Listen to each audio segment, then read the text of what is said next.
Ridho. Kalau kelas itu harus nyumbang San. Yaudah, sekarang jawabannya apa? Jawabannya Bang Hasan. Iya. Nah. Hah? Nanya sama Ono. Nanya sama Bang Usman. Hehehe. Oh. Hai. Be. Asa.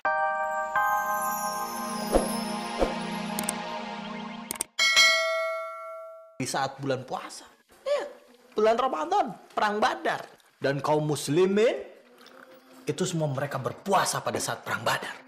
Iya. Ada benernya juga, Mar. Tapi nih Bang ya, yang aneh tahu nih, yang aneh ngerti gitu.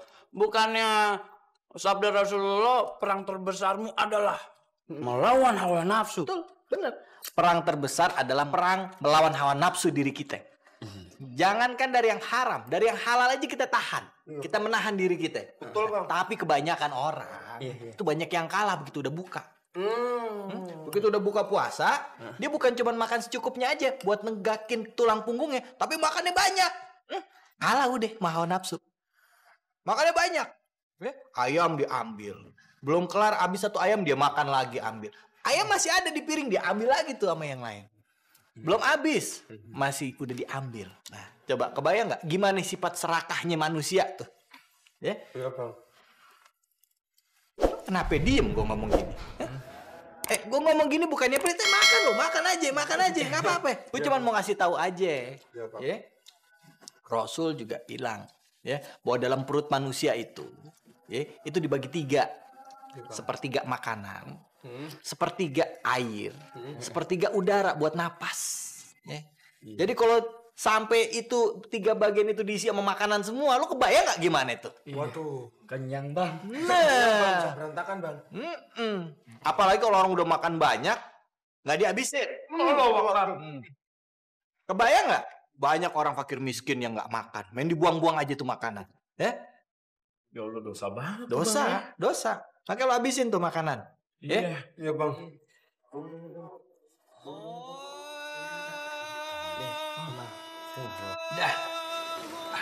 Bisa dulu udah azan. Iya, Bang. Iya. Assalamualaikum. Waalaikumsalam. Maaf nih Bang nih ya, tanggung nih Bang.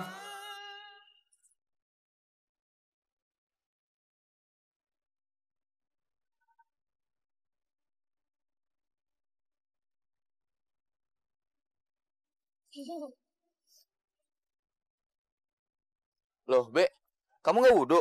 Enggak Bang, soalnya kan Tebe habis mandi. Ditanya bener-bener kamu. Bang Hasan, Tebe juga jawabnya bener Bang Hasan. Bang Hasan nih yang sekarang jawabnya nggak bener. Hah? Kenapa Bang Hasan wudhu? Duh, Be, orang kalau mau sholat itu harus wudhu biar bersih, biar suci. Coba kamu pikir, kita basuh muka, basuh tangan, di semua dibasuh, terus rambut semuanya. Itu biar bersih, biar suci kalau mau sholat. Bukan persiahan mandi Bang. Kalau wudhu, nggak semua tubuh. Kalau mandi, semua tubuh kita bersih. Hah? Jadi persiahan mana? Mandi apa wudhu? Aduh. Tahu bikin puyeng aja mau sholat. Dia bingung nggak bisa ngejawabnya kan? Gua Kamu nggak sholat, Be? perhatiin orang sholat aja Bang. Kamu aneh-aneh aja, Be. Ngapain diperhatiin sih? Kata Mata Tebe, segala sesuatu yang diperhatiin itu ilmu Bang Hasan. Ilmu di mananya, Be? Nih Abang Hasan, Tebe mau nanya, kenapa Bang Hasan tahiyat pakai telunjuk bukannya pakai jempol? Kalau kita tanya sama orang, kalau pakai jempol sopan kan Bang? Ayo kenapa? Jawab. Ya, mana Bang Hasan tahu. Makanya Bang Hasan, kalau sholat itu mesti pakai ilmu Bang. Ya udah, Be. Sekarang kamu bagi-bagi ilmu sama Bang Hasan, biar Bang Hasan tambah wawasan, ya. Ilmu itu gak mudah didapat Bang Hasan. Bang Hasan udah nggak aneh sama kamu mah, Be. Tunggu ya. Nih. Tidur nih Bang Hasan, Ridho. ikhlas nih. Ikhlas udah. Loh, kok nggak diambil? Maaf Bang Hasan, ilmu itu nggak diperjualbelikan. Udah, kamu gak usah belagu, jangan pura-pura dah, ya. Bang Hasan ikhlas. Udah jangan dihitung sebagai sedekah, Be. Ini hitungannya sebagai hadiah untuk kamu. Nih. Kalau hadiah, tapi ambil nih Bang Hasan. Hadiah nggak boleh ditolak. Aduh. Ya udah, mana bagi-bagi ilmunya? Mau tahu jawabannya? Mau? Kita tanya sama Bang Abdul.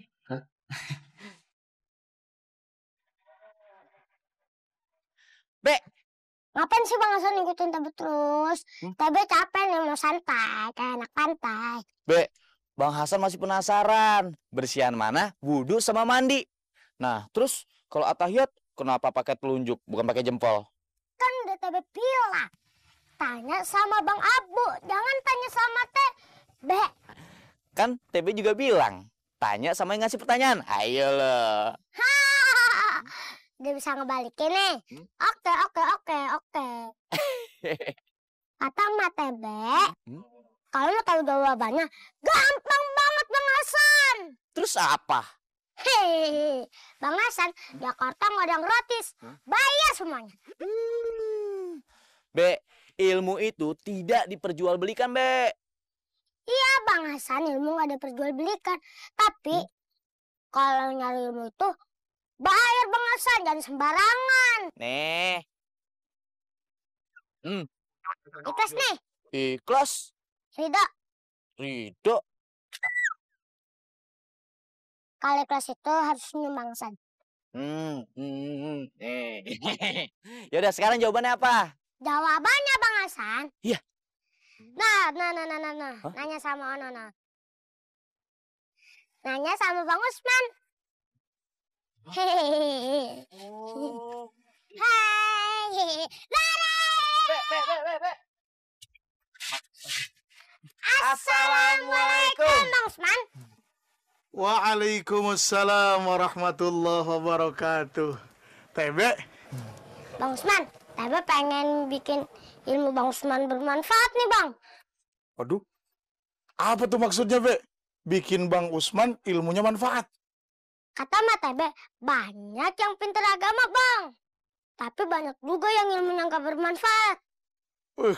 Cakep tuh kata-kata. Bisa ditulis tuh, jadi kumpulan nasihat harian tuh. Tapi caranya bagaimana, Be? Bikin Bang Usman ilmunya manfaat. Ya, Bang Usman ngerti sendiri deh. Bang Usman paham, Be. Itu sih namanya manfaatin, Be. Ada, Be, jangan takut. Kagak bakalan kurang dah kalau buat Be. Nih, Be. Oh. Bang Usman, ini Tebe nggak minta loh Bang. Ini kesadaran Bang Usman sendiri loh. Bang Hasan saksinya ya. Iya. Deh Bang, tanya deh yang banyak itu. Tanya. Sekarang ya. Gini loh Bang, saya mau nanya, bersihan wudhu apa mandi? Kan kalau wudhu nggak seluruh badan dibersihin, paling tangan, mulut, hidung, muka, rambut, terus kaki. Kalau mandi kan seluruh anggota badan dibersihin. Masya Allah, tabarakallah. Nih, Bang Usman ngerti nih. Ini sebenarnya pertanyaan TB kan? Hehehe. Kok Bang Usman tahu sih Bang? Ya iyalah, Be. Itu kan sebenarnya TB nanya, tapi TB belum dapat jawabannya. Makanya nembakinnya ke Bang Usman buat ditanyain. Aduh, kepentok nih. Bang Hasan, Be, kita wudhu. Perhatiin ya, sebelum kita betul-betul basuh muka sampai sempurna, kita segrok dulu tuh air ke hidung. Terus kemudian kita berkumur-kumur sedikit untuk mensucikan mulut kita dari kata-kata yang tidak baik. Kemudian kita membasuh wajah kita dengan niatan yang sempurna untuk membersihkan hati kita dari hal-hal yang tidak baik. Wajah kita, perhatikan, kepala ini adalah organ tubuh yang sangat organ-organ di dalamnya begitu vital dalam keseharian. Ada mata di sana, dan mata ini sering kita gunakan untuk melihat, dan bukankah selama kita melihat dengan mata ini, banyak sekali kita melihat sesuatu yang Allah tidak ridha. Kita membasuh tangan kita, bukankah tangan ini yang kita gunakan setiap hari sebagai fasilitas dari Allah, yang semestinya kita gunakan untuk mengundang ridha Allah, malah sebaliknya kita lebih banyak menggunakan untuk sesuatu yang Allah tidak ridha. Kita basuh sebagian dari kepala kita atau seluruhnya lebih baik. Itu artinya karena memang otak kita ini terlalu kotor. Kepala kita ini sudah terlalu ternodai oleh hal-hal dunia yang membuat kita lupa kepada Allah.